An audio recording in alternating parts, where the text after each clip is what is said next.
Et pour notre Zoom aujourd'hui, l'invité est Lucien Cerise. Bonjour Lucien Cerise. Bonjour.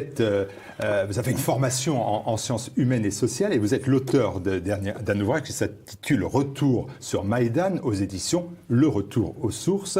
Et vous analysez la crise ukrainienne sous l'angle de la géopolitique atlantiste.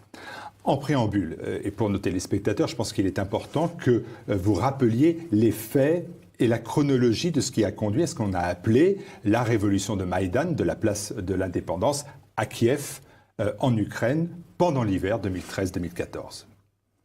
Donc, tout d'abord, pendant l'année 2013, l'ex-président d'Ukraine, Viktor Yanukovych, était en train de prendre la voie de l'Union européenne. Donc ça, c'est ce qui était la conclusion des efforts justement de la Commission européenne pour annexer l'Ukraine et donc s'étendre toujours plus loin vers l'Est. C'est ce qu'on appelle le partenariat oriental, qui a été élaboré et théorisé et mis en place depuis un certain nombre d'années. Il se trouve qu'en novembre 2013, presque au dernier moment, juste avant de signer le traité d'association, Yanukovych se rétracte. C'est-à-dire que,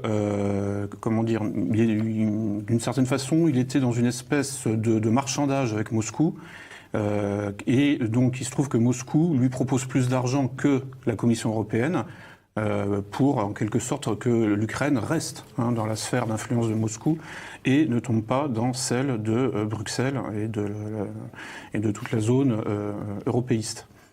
Donc, il se rétracte et il refuse de signer l'accord d'association. Ce qui déclenche le 21 novembre 2013, c'est le premier jour en fait, ce qui déclenche en fait la fureur de l'opposition à Yanukovych, donc une opposition européiste et atlantiste essentiellement.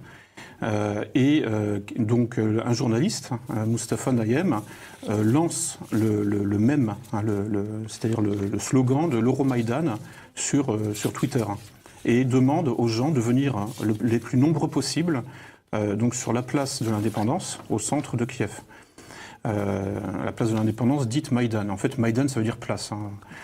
Et c'est l'événement fondateur qui lance cette révolution, en réalité un coup d'État. Alors là, c'est l'importance de l'ouvrage. Un des thèmes de l'ouvrage, car ils sont nombreux et très intéressants, vous affirmez, mais vous n'êtes pas le seul d'ailleurs, mais vous affirmez que cette insurrection présentée comme spontanée s'est avérée finalement qu'une nouvelle opération, une opération venant des États-Unis. Mais qu'est-ce qui vous permet de dire que ces événements de Maïdan sont à rapprocher d'événements comme le soulèvement de la place Tiananmen en 1989 ou plus récemment les printemps arabes? Alors, plusieurs choses. Il n'y a pas que les États-Unis impliqués dans le renversement du gouvernement de Yanukovych. Bernard-Henri Lévy, Georges Soros et d'autres individus du même type ne sont pas spécifiquement intéressés par les États-Unis. En fait, ce sont d'autres centres d'intérêt. Donc, mais certes, il y a aussi, oui, le département d'État américain. Qu'est-ce qui me fait dire ça? Des aveux. Tout simplement, c'est-à-dire, c'est plus que des preuves, ce sont des aveux.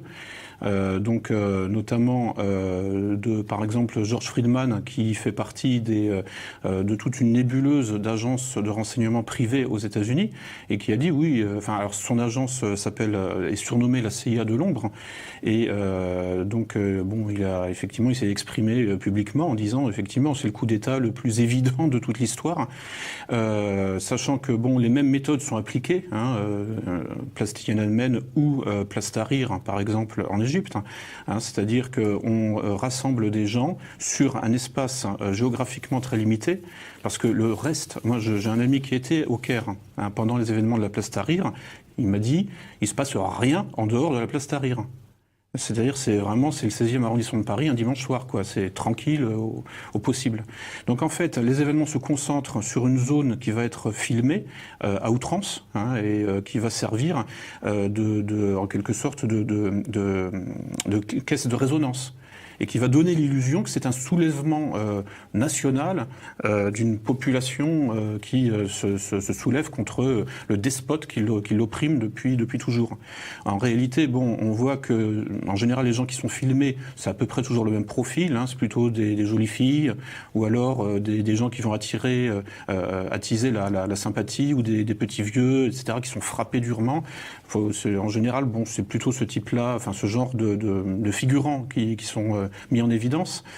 Donc il y a toujours, oui, le village de tente. Ça c'est important, qui permet donc aux manifestants de stationner 24 heures sur 24, avec du ravitaillement, avec la question des moyens n'est jamais posée par les journalistes en général. Pour eux, tout ça, effectivement, ça tombe du ciel. On se demande d'où, pourquoi, comment. Quand la question est posée, en général, les manifestants bottent en touche. Ils disent oui, par exemple, c'est une diaspora qui nous aime bien et qui nous envoie de l'argent. Diaspora ukrainienne, par exemple. Alors certes, oui, ça existe aussi. Mais pour maintenir l'occupation d'une place en plein hiver par -10, il faut un peu plus d'argent que ça. D'autant plus que, de toute façon, effectivement, la secrétaire d'État de l'époque, Victoria Nuland, a bien dit, oui, nous avons dépensé 5 milliards de dollars depuis la fin du communisme pour soutenir la démocratie en Ukraine. Il n'y a pas que ça. Bon, il y a aussi tout un tas d'études. Alors, il y a les acteurs eux-mêmes des événements qui le disent, qui avouent effectivement l'investissement en dollars. Et puis ensuite, il y a tout un tas d'études par des gens parfaitement autorisés. Je pense à diverses études sur toutes les ONG qui gravitent autour non seulement de George Soros, mais aussi de la CIA. Et puis, bon, il y a aussi en fait des documents qui sont consultables, mais qui sont très peu connus. C'est qu'on peut trouver sur le site de la CIA directement. Et que je reproduis dans le livre, qui prouvent simplement qu'il y a certains milieux ukrainiens, des milieux d'extrême droite, selon la typologie conventionnelle, qui sont effectivement encadrés, couvés depuis des décennies par la CIA. Et les preuves existent. Il suffit de chercher un peu, et il suffit d'aller sur le site de la CIA, et au titre du Freedom of Information Act, FOIA, donc la CIA déclassifie régulièrement des dossiers qui sont en fait soit des feuilles de route, soit des rapports, avant ou après, et qui prouvent, qui démontrent effectivement tout ce travail de conquête de l'Ukraine par des puissances essentiellement anglo-saxonnes, et qui aboutissent effectivement à 2 coups d'État à 10 ans d'intervalle. Alors, vous dites qu'il y a une ingérence étrangère, j'ai bien compris. Pourtant, si elle est communément acceptée, par exemple, pour la Révolution Orange, toujours c'était en 2004, 10 ans auparavant, elle semble rester quand même totalement taboue pour les événements de Maïdan. Est-ce que peut-être, tout simplement, parce qu'on ne voit pas très bien, et vous allez peut-être nous le dire plus facilement, on ne voit pas très bien quel était l'intérêt des États-Unis dans cette révolution-là? Le même qu'en 2004, c'est-à-dire mettre au pouvoir, enfin, soit faire tomber, soit mettre au pouvoir un leader politique, un président favorable aux États-Unis. C'est-à-dire qu'en 2004, pour la révolution orange, il fallait annuler le résultat des élections pour mettre Yushchenko. À la place de celui qui avait été battu, et je crois que c'était déjà Yanukovych, si je me souviens bien. Et puis là, en l'occurrence, il fallait faire tomber celui qui était au pouvoir. On voit bien qu'il y a eu des conséquences qui ne sont pas des conséquences heureuses pour les États-Unis, une forme de partition, la Russie qui a récupéré ou qui s'est octroyé une partie du territoire dit ukrainien. Donc au final, les États-Unis n'ont pas fait un très bon coup, si ? Parce que ça ne s'est pas passé comme prévu. Aussi. C'est-à-dire que ce qui était prévu, alors il y a une multitude d'acteurs, une multitude de causes, mais bon, ce qui était prévu aussi, c'était que la Russie entre en Ukraine, et là ensuite c'est une interprétation, à mon avis, qui est assez pertinente, je crois, de Xavier Moreau, je ne sais plus. En fait, bon, concrètement, si la Russie était entrée en Ukraine, si des forces militaires conventionnelles russes avaient voulu prendre l'Ukraine, ça se serait fait en 24 heures. Je veux dire, bon, Kiev n'est pas très loin de la frontière russe, donc bon, ça aurait été très vite. Le problème ensuite, c'était, les prolongements du conflit au niveau territorial vers l'ouest. C'est-à-dire vers la Pologne. Et là, effectivement, il y aurait eu peut-être des débordements, Et là, l'article 5 de la charte de l'OTAN aurait pu entrer en vigueur, hein, c'est-à-dire l'obligation de solidarité, la Pologne étant dans l'OTAN. C'était le but, fondamentalement, c'était d'attirer la Russie sur un terrain miné, en quelque sorte, et dans une guerre, tout simplement. Mais probablement en la faisant venir le plus loin possible à l'ouest, en espérant des débordements en Pologne ou en Hongrie, c'est-à-dire dans les pays limitrophes.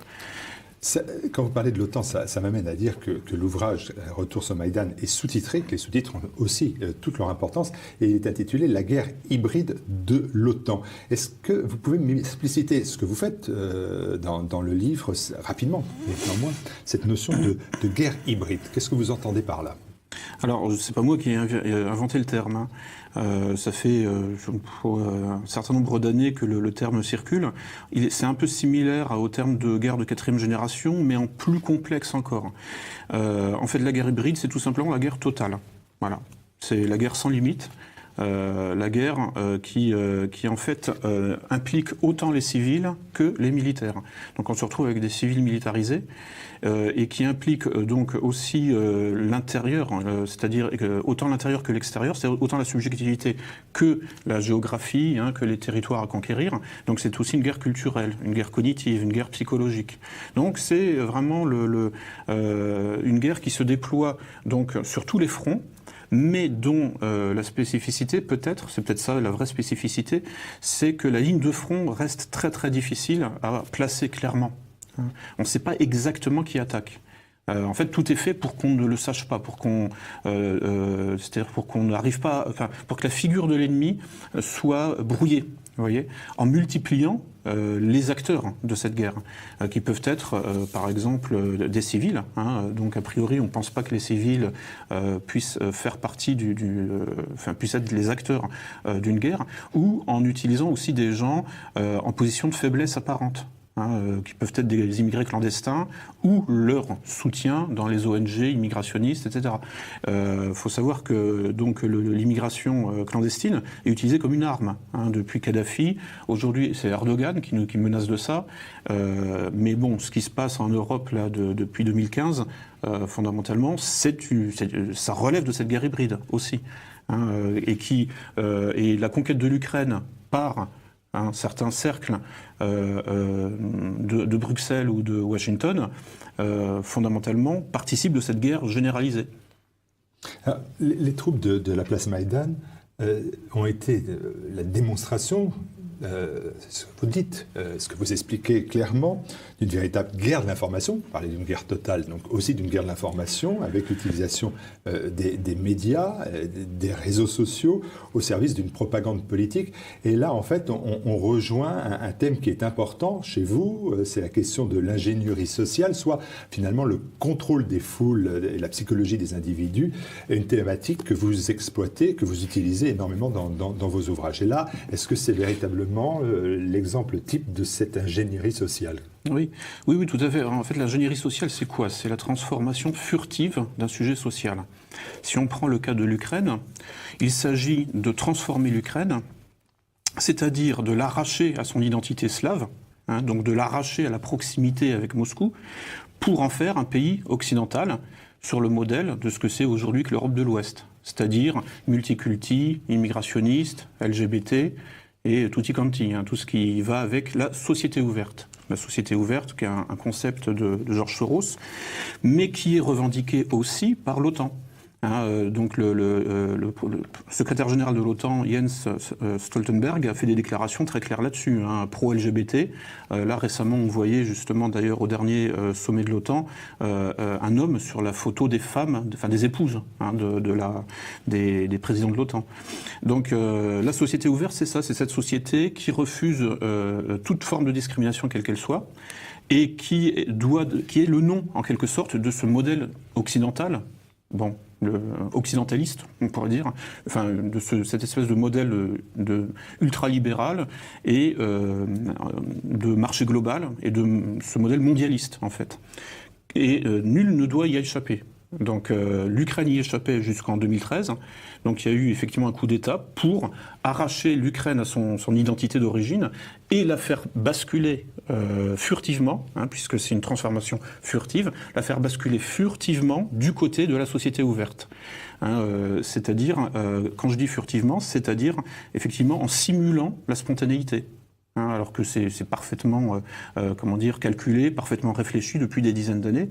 Et voilà, donc effectivement, là, l'Ukraine est manifestement l'objet d'une grosse opération d'ingénierie sociale qui doit s'étendre à la Russie aussi. Alors, pendant ces journées de révolte, on va peut-être pas utiliser le terme de révolution, mais ça va aboutir à cela. Le président en place va quitter et s'enfuir. Kiev, vous vous étonnez de la diversité des soutiens du mouvement Euromaïdan. Par exemple, d'un côté, il y avait des groupuscules néo-nazis, des féministes extrémistes, des membres LGBT, voire des vrais patriotes. Et là, on a l'impression, pardonnez-moi de vous le dire, mais qu'on a comme l'ombre d'un complot. Est-ce que c'est pas tout simplement un grand mouvement d'indépendance dans lequel on retrouve, évidemment, toutes ces catégories-là, de militants plus extrémistes, de militants LGBT. C'est l'Ukraine, comme ça pourrait être la France. Oui, mais il faut savoir que tous ces groupes-là, effectivement, ne sont pas vierges de toute infiltration, aussi par des officines d'influence et de renseignement étrangers. Donc, ce que je disais tout à l'heure, c'est que effectivement, on peut prouver que effectivement toute la composante d'extrême droite des révolutionnaires est effectivement encadrée depuis des dizaines d'années par les services secrets britanniques déjà, puis américains, parce qu'il y a eu une sorte de passage de témoin en quelque sorte. Et donc, on sait aussi que, par exemple,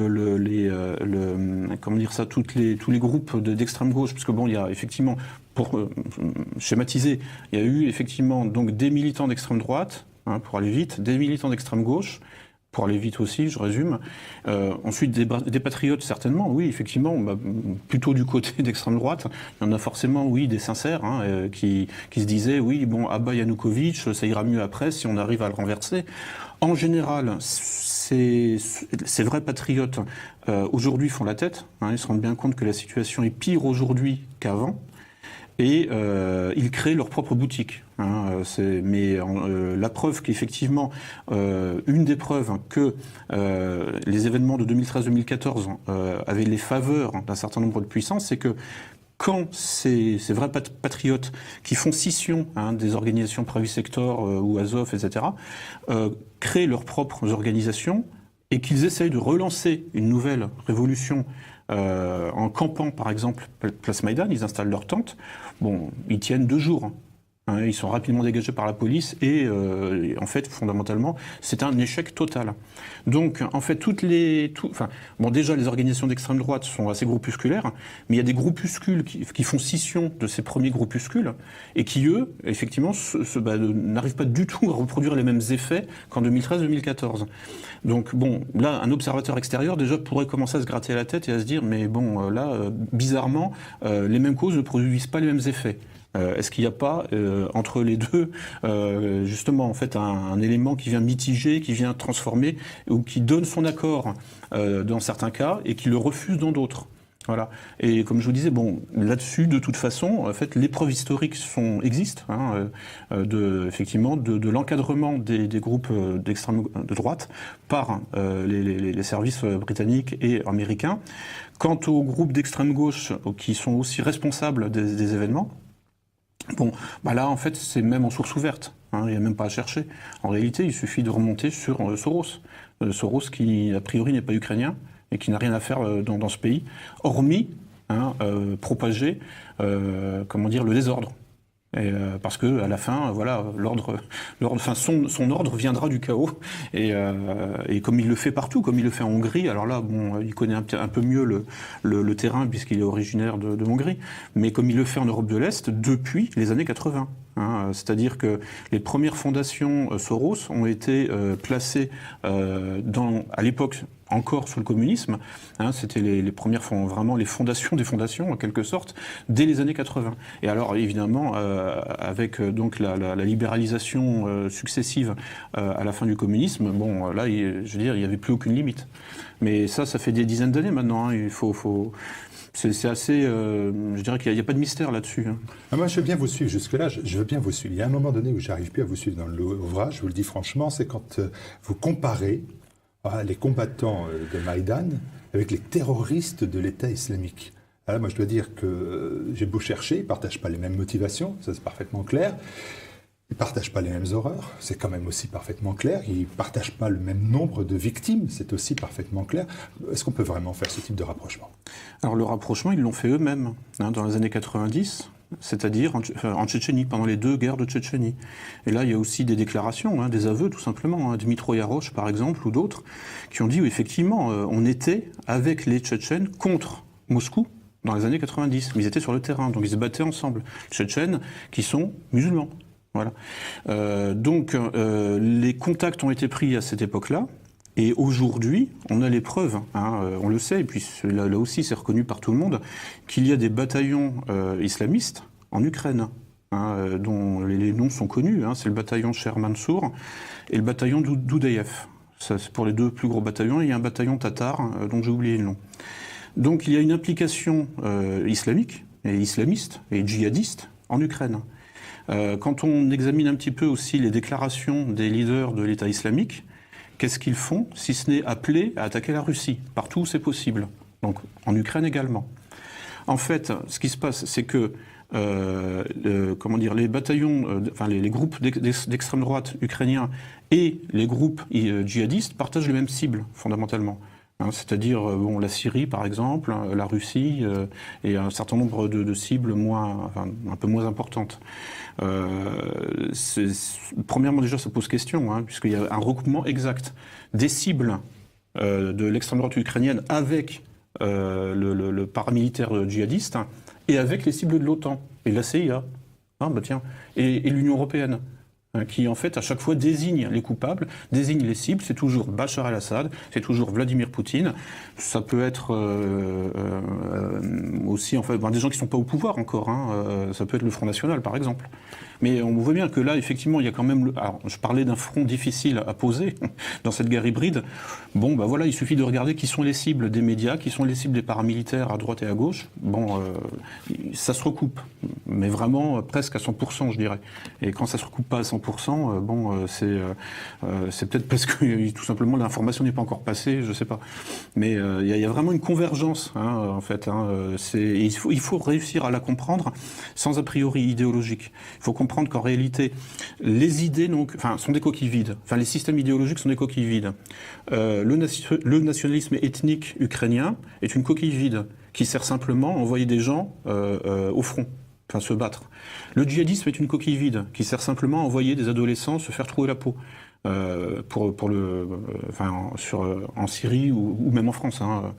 Quoi d'autre encore? Le gauchisme est une coquille vide aussi. C'est qui sert effectivement à brûler des policiers dans des manifs à nuit debout, etc. Donc en fait tout ça c'est des coquilles vides. Le but c'est simplement en fait d'empêcher les régimes politiques finalement de s'extraire de la zone d'influence européiste et atlantiste. Alors, il nous reste peu de temps, malheureusement, j'ai encore plein de questions à vous poser. Vous dites que, quasiment en préambule de votre propos d'ailleurs, vous dites que l'insurrection sur le modèle ukrainien pourrait être provoquée aussi en France, et vous dites même que l'expérience de médiatisation de Nuit debout en serait un test de faisabilité. Vous pensez que c'est un peu l'équivalent dans les méthodes et quel serait dans ce cas-là l'élément déclencheur? Parce qu'il faut toujours un élément déclencheur. Par exemple, l'élection d'un parti eurosceptique, par exemple, anti-atlantiste ou atlanto-sceptique, voilà, ce serait largement suffisant. C'est-à-dire que, il y a un certain nombre de conditions à remplir pour que déjà cette élection soit viable. On sait que Bernard Cazeneuve, par exemple, avait dit « Moi, je m'en fiche. Même si Marine Le Pen est élue, je reste. » Voilà. Donc en fait, effectivement, les conditions, et puis bon, l'information est sortie sur des médias qui sont pas du tout des blogs complotistes, c'était le Nouvel Obs, c'était le Figaro, etc., qu'il y avait effectivement des projets assez avancés de bloquer les résultats des présidentielles si Marine Le Pen était élue, et au plus haut niveau de l'État. Donc l'exemple le plus connu, c'est Cazeneuve. Bon, ça se serait accompagné, évidemment, de manifs halte au fascisme, place de la République, avec le village de Tente, etc., etc. Donc, et là, voilà. Oui, là, vous me parlez d'une hypothèse pour combattre une doctrine, pour combattre un adversaire, mais plus large, généralement, ce genre d'événements qui ont été provoqués en Ukraine servaient les idées et les intérêts des États-Unis. On ne voit pas pourquoi les États-Unis en France mèneraient ce type de révolte ou de manigance quand on sait que la France n'est absolument pas l'adversaire ni l'ennemi en quoi que ce soit des États-Unis. Ce n'est pas un contre-pouvoir comme la Russie à l'hégémonie culturelle, économique et militaire américaine. Mais alors, il y a les acteurs, et puis ensuite il y a les zones d'influence. Si un gouvernement eurosceptique ou atlanto-sceptique arrivait au pouvoir légalement, effectivement, là, il y aurait un risque de commencer à, en quelque sorte, affaiblir l'influence atlantiste en Europe. Donc c'est suffisant, ce serait suffisant. En outre, il n'y a pas que les États-Unis, Bernard-Henri Lévy, etc., etc. Ne roule pas spécifiquement pour les États-Unis, il roule pour une sphère d'influence globale. Et dès lors que effectivement, un gouvernement, un parti politique, effectivement eurosceptique, atlanto-sceptique arriverait au pouvoir, ça représenterait un risque majeur pour tout le système de contrôle euro-atlantiste sur l'Europe, surtout la France. Si on commence à sortir effectivement de l'UE, ça remet l'UE en question, plus violemment encore que la Grande-Bretagne. Entre la rédaction de cet ouvrage et aujourd'hui, il y a l'actualité qui a continué à avancer, bien évidemment. L'élection de Emmanuel Macron en France, un européiste, l'élection de Donald Trump, mais avec la décision de renforcer les sanctions contre Moscou lors de la visite du président Porochenko le 20 juin dernier aux États-Unis. Est-ce que tout ça, ça change le domaine de votre vision en matière de géopolitique atlantiste? Ça la conforte, ça l'infirme, ça... Les choses n'ont pas changé substantiellement. J'ai mis le point final à ce livre le 31 décembre 2016. Je voulais attendre le résultat des présidentielles aux États-Unis, évidemment. Donc, en fait, moi, je trouve, à titre personnel, que Trump est assez conforme à ce qu'on peut attendre de lui. Si on va dans le détail, évidemment, si on reste à un niveau d'analyse superficielle, on va dire oui, mais il trahit ses électeurs ou je ne sais quoi, ou alors il fait le contraire de ce qu'il avait promis en géopolitique, en politique extérieure. En fait, non. Après, il y a des stratagèmes, il y a aussi la diplomatie, il y a un rythme aussi à respecter. Le rythme de la diplomatie internationale est lent, et puis il suppose beaucoup de pauses, il suppose parfois de mentir à ses électeurs, mais en réalité pour leur intérêt à long terme. Vous voyez, il y a plusieurs temporalités comme ça. Donc je pense que en fait, globalement, les choses vont dans le bon sens avec Trump, qui, à mon avis, alors on dit qu'effectivement il est isolationniste. Manifestement, oui, il est quand même un peu plus que la candidate qui lui était opposée, qui, elle, effectivement, aurait tout fait pour déclencher un conflit majeur contre la Russie. Ça, c'est sûr et certain. Ça ne veut pas dire qu'on va y échapper, je veux dire, parce que les puissances bruxelloises peuvent parfaitement partir en guerre seules, avec des réseaux de financement non américains, enfin non spécifiquement américains, et en faisant, comme Victoria Nuland avait fait fuck à l'Union européenne, en faisant la même chose à la Maison Blanche. Voilà, et donc Trump pourra effectivement faire des crises sur Twitter, ça changera rien, on sera en guerre contre la Russie. Et c'est ce qui se prépare. De toute façon. Pour l'instant, quand l'OTAN fait des grandes manœuvres aux frontières de Kaliningrad, bizarrement, quand ils apportent du matériel, ils ne le remportent pas. Donc il y a tout un tas comme ça de stocks de munitions, de stocks d'aliments séchés là, etc. Et de stocks de rations de survie, voilà. et puis d'hôpitaux de campagne, enfin, qui sont effectivement amenés et qui ne sont pas retirés une fois que les manœuvres cessent. Bon, on peut se demander dans quelle mesure ils ne sont pas là en train de... Enfin, on peut se le demander. En fait, la question, et la réponse est dans la question. Je veux dire, de toute évidence, ils sont en train de préparer quelque chose. Il se peut qu'au dernier moment, finalement, ce soit abandonné et qu'ils remportent tout dans leurs casernes respectives. Mais bon, je veux dire, quand on regarde un petit peu ce qui se passe, moi j'ai des informations essentiellement de la Pologne. Il y a des trains de plusieurs kilomètres de long, filmés par des gens au téléphone portable, qui mettent ça ensuite sur le YouTube polonais et qui transportent des chars et qui traversent la Pologne, direction l'enclave de Kaliningrad. Ou direction la Biélorussie, etc., etc. Donc là, manifestement, on se prépare à un conflit au sol, et je pense que là, Trump n'y pourra rien si... Le temps me manque, malheureusement. J'aurais souhaité vous poser plein d'autres questions. Il y en a une dernière, parce que c'était en fait la première que je voulais vous poser. Alors là, il va falloir me le faire en 2 secondes, ça va être pratique. C'est que vous avez été longtemps un militant de l'extrême gauche. Vous avez fait partie dans les années 2000 d'un groupe transhumaniste nommé les Mutants. Comment vous êtes venu à combattre le monde que vous avez côtoyé, chéri, apprécié, adoré ? Alors, qui vous dit que je l'ai chéri, apprécié, adoré ? Je sais pas, quand on s'engage, quand on est un militant, on aime ce qu'on fait, non ? On est un infiltré. On expérimente aussi. On regarde, on teste. Et on voit, en fait, est-ce qu'on est satisfait. Le fait que j'ai quitté ces milieux au bout de plusieurs années... Au bout de plusieurs années, vous avez le temps de tester, dites-moi. Oui, mais en fait, comme ce sont en fait des milieux aussi où, comment dire ça, qui avancent masqués. En fait, on comprend vraiment à quoi sert l'extrême gauche quand on l'a pratiqué de l'intérieur pendant plusieurs années. C'est une voie de garage. Le but, c'est de canaliser la colère sur des fausses pistes. En aucun cas, de toute façon, il ne faudra sortir de l'UE, en aucun cas il faudra sortir de Schengen, en aucun cas on ne sortira de l'OTAN. Donc ce sont simplement en fait des moyens de garder la colère sous contrôle et en l'orientant en fait sur des boucs émissaires qui seront appelés par exemple les fascistes ou ce genre de bêtises. Vous regrettez cet engagement ? Ah mais pas du tout, parce que ça me permet d'en parler de l'intérieur, de savoir exactement ce que je dis quand je dis que c'est une escroquerie. Je le sais parce que je l'ai vu, parce que j'y ai participé. Donc là, je peux vraiment en parler. Je peux même repérer des structures de l'extrême gauche à l'extrême droite aussi. C'est ce qui me permet effectivement de faire une lecture des événements d'Ukraine, à mon avis, plus intéressante que des gens qui n'ont pas fréquenté tous ces milieux.